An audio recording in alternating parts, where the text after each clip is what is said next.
Ciao a tutti e bentornati su Lernamo. In questo video continuiamo a parlare di storia e in particolare ci occupiamo della Seconda Guerra Mondiale. Ripercorreremo insieme quindi tutte le vicende legate a questo conflitto che, come sappiamo bene, ha visto l'Italia coinvolta in primo piano. E ovviamente cercheremo di farlo sempre con lo stile vivace e allegro divertente che ci contraddistingue. Quindi non temete, non vi annoierete.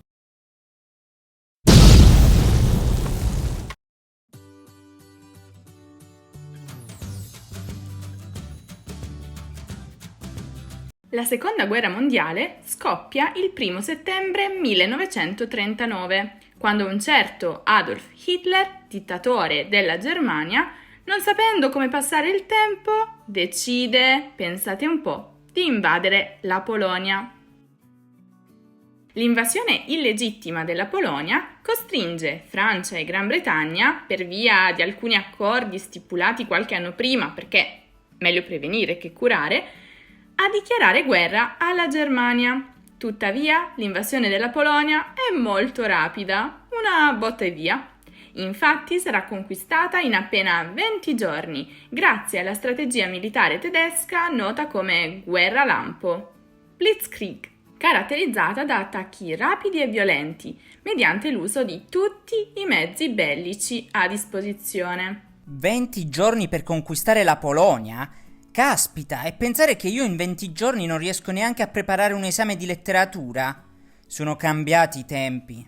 Dopo l'invasione della Polonia, Hitler può fermarsi? Ovviamente no. Procede quindi con i paesi dell'Europa del Nord, conquista Norvegia e Danimarca e inizia a mangiare salmone tutti i giorni. Nel 1940, finito il salmone, Hitler vuole provare le lumache, o meglio les escargots. Quindi inizia la conquista della Francia. Passando da Paesi Bassi e Belgio, le truppe tedesche invadono la Francia ed entrano a Parigi. Il presidente, Charles de Gaulle, da vero patriota e leader coraggioso, fugge a Londra e da lì continua a chiamare i francesi alla resistenza nei confronti dell'occupazione nazista. Sì, giusto. La Francia dunque si ritrova divisa in due. La parte settentrionale occupata dai nazisti, la parte meridionale sotto il governo di Vichy che collabora con i tedeschi. A Hitler viene voglia di bere un po' di tè, ma che buon gustaio questo Hitler! Quindi avvia nel 1940 un'operazione militare anche contro la Gran Bretagna. Si tratta soprattutto di battaglie aeree e marine.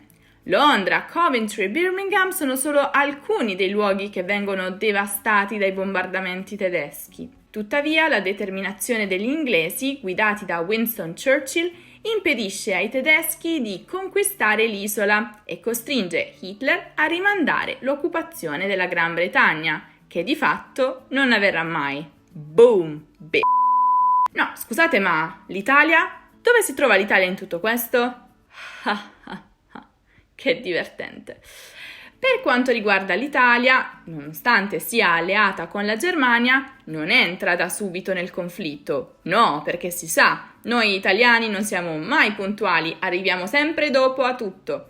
L'Italia decide infatti di attendere un anno dopo, fino al 1940, in quanto il suo esercito è letteralmente una merda totale. Infatti, pur avendo aspettato, l'entrata in guerra dell'Italia non è delle migliori. Cerca di invadere la Grecia, ma quest'ultima resiste, costringendo le forze armate tedesche a intervenire a sostegno delle truppe italiane. Che figura di merda! I due eserciti uniti riescono finalmente a conquistare la Grecia. Un altro luogo nel quale l'Italia si muove è l'Africa, dove prova a sottrarre l'Egitto agli inglesi. In ogni caso, anche su questo fronte l'Italia ha bisogno dell'aiuto tedesco, che tuttavia non è sufficiente a sbaragliare gli inglesi. E tu saresti il duce che dovrebbe restaurare l'impero romano? Vincere! E vinceremo! Ma vai a dormire. Nel frattempo, nel 1941, Hitler avvia un'ulteriore operazione militare contro l'Unione Sovietica, nonostante avesse un patto di non aggressione con Stalin. Traditore! Te ne pentirai amaramente! Hitler prova a invadere l'Unione Sovietica nell'operazione Barbarossa e sebbene inizialmente il suo esercito riesca ad avanzare all'interno del territorio sovietico e arrivare a pochi chilometri da Mosca, Stalingrado e Leningrado, alla fine le truppe tedesche vengono fermate dalla resistenza della popolazione e l'Armata Rossa, aiutate anche dall'inverno rigido dell'Europa dell'Est, al quale l'esercito di Hitler non è preparato. Te l'avevo detto, non c'è riuscito Napoleone, figuriamoci tu. Dall'altro lato del mondo, il Giappone, alleato di Hitler e Mussolini, dopo aver provato a invadere la Cina nel 1937, decide nel 1941 di attaccare con un bombardamento a sorpresa gli Stati Uniti alla base di Pearl Harbor, nelle isole Hawaii. Di conseguenza, gli Stati Uniti, guidati dal presidente Franklin Roosevelt, entrano in guerra al fianco della Gran Bretagna contro Germania, Italia e Giappone. E mo so Nel 1943, più o meno nello stesso periodo in cui gli statunitensi sbarcano in Sicilia, vicino a Siracusa, e iniziano ad avanzare partendo dal sud Italia e spostandosi verso nord, le truppe di Hitler, indebolite dall'inverno gelido sovietico e dalla resistenza dell'esercito rosso, sono costrette a ritirarsi definitivamente dal fronte sovietico. Che dire, un'altra figura di merda. In Italia, nello stesso anno, l'arrivo degli statunitensi porta al crollo definitivo del fascismo. Il Gran Consiglio del Fascismo sfiducia Mussolini, il quale viene, pensate un po', arrestato, lasciando il generale Pietro Badoglio al governo. Nel 1943 Pietro Badoglio firma a Cassibile l'armistizio, quando il territorio italiano è ancora pieno di truppe tedesche, le quali di colpo si trasformano da alleati in nemici. In questo momento di confusione totale, alcuni civili, riuniti in gruppi armati, iniziano a combattere l'invasore tedesco, aiutando le truppe anglo-americane. Questi gruppi di civili armati intenzionati a liberare il proprio paese prenderanno in Europa il nome di Resistenza, sebbene in Italia siano anche noti con il nome di partigiani. Una mattina mi son svegliato. Oh bella ciao, bella ciao ciao. Chiaramente alcune delle azioni partigiane provocano l'ira dei nazisti, i quali iniziano a punire in maniera drastica i loro attacchi. Per esempio, nel 1944 a Roma avviene un attentato ai danni dei tedeschi. Per vendetta viene ordinato di radunare 10 prigionieri per ogni tedesco morto e procedere all'esecuzione immediata. 335 prigionieri italiani vengono fucilati e nascosti nelle fosse ardeatine. Mussolini, intanto, prigioniero in un albergo sul Gran Sasso, viene liberato dai tedeschi e proclama la nascita della Repubblica di Salò, nel nord Italia, dove non sono ancora arrivate le truppe statunitensi. Quindi l'Italia è praticamente spaccata in due. Al sud abbiamo il regno di Vittorio Emanuele III, liberato dagli alleati, e al nord la Repubblica di Salò, comandata da fascisti e tedeschi. Ciò nonostante, nel 1945, grazie soprattutto al grande aiuto dei partigiani, molte città del nord vengono liberate dalla dominazione nazifascista. Quello stesso anno Mussolini viene arrestato e questa volta fucilato.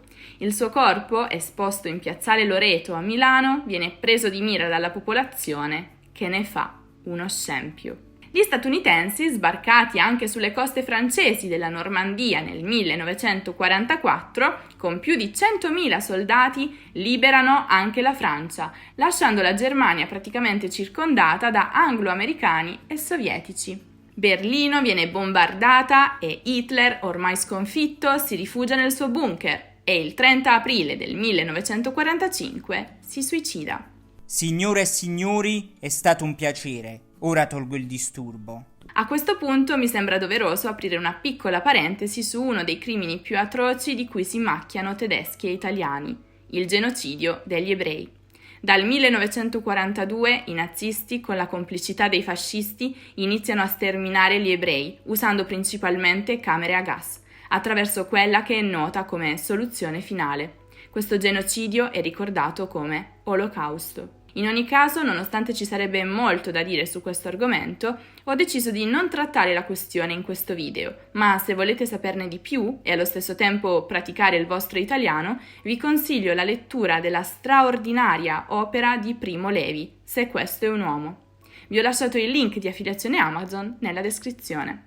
Tornando invece al conflitto armato, anche se molti forse se ne sono dimenticati, rimane ancora il Giappone, il quale non vuole arrendersi. Il presidente statunitense Harry Truman, succeduto a Roosevelt, per affrettare i tempi e concludere la guerra, perché insomma s'è fatta una certa, decide di sganciare 2 bombe atomiche sul Giappone, la prima su Hiroshima e la seconda su Nagasaki. Facciamola finita! Porca Il Giappone è costretto ad arrendersi.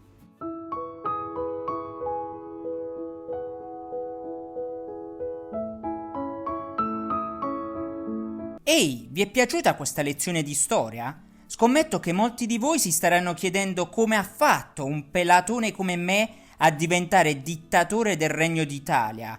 Beh, se volete sapere come sono salito al potere, vi consiglio di guardare il video dedicato esclusivamente al fascismo. Trovate il link nella card e nella descrizione. Se invece volete studiare la grammatica italiana, dovete assolutamente andare sul sito www.lernamo.com, dove troverete centinaia di video lezioni ed esercizi gratuiti. E non dimenticatevi di iscrivervi al canale YouTube di Lernamo e lasciare un mi piace se siete felici che la guerra sia finalmente finita. Una mattina mi son svegliato, oh bella ciao, bella ciao, ciao ciao.